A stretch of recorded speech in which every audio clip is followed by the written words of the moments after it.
আমরা 3000 মিটার উপরে রয়েছি। এই লাফটা আমাকে ঠিক মতো দিতে হবে। এবার যাত্রা শুরু।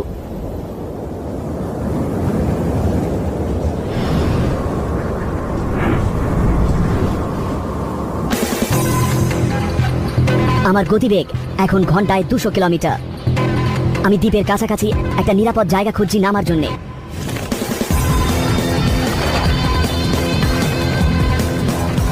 আমি এই দ্বীপে নামতে পারবো না, শুধু গাছ আর পাহাড়। সমুদ্র তট খুব সরু আর প্রবল প্রাচীর আমাকে কেটে ফালা করবে, তাই আমি গভীর জলে নামছি। আমাকে ঠিক মতো নামতে হবে।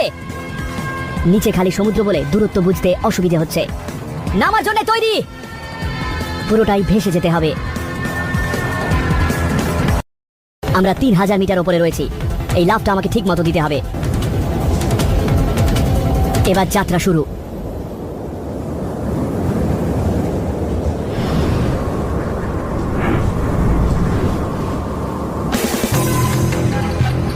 আমার গতিবেগ এখন ঘন্টায় 200 কিলোমিটার।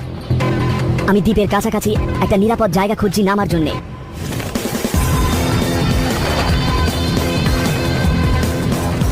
আমি এই দ্বীপে নামতে পারবো না, শুধু গাছ আর পাহাড়।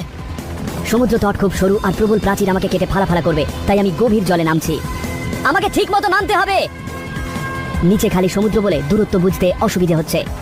নামার জন্য তৈরি। পুরোটাই ভেসে যেতে হবে। আমরা 3000 মিটার উপরে রয়েছি। এই লাফটা আমাকে ঠিক মতো দিতে হবে। এবার যাত্রা শুরু।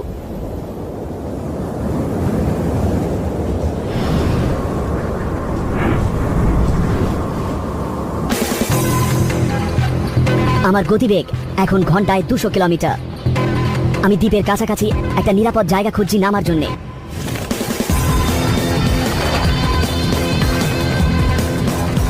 আমি এই দ্বীপে নামতে পারবো না, শুধু গাছ আর পাহাড়।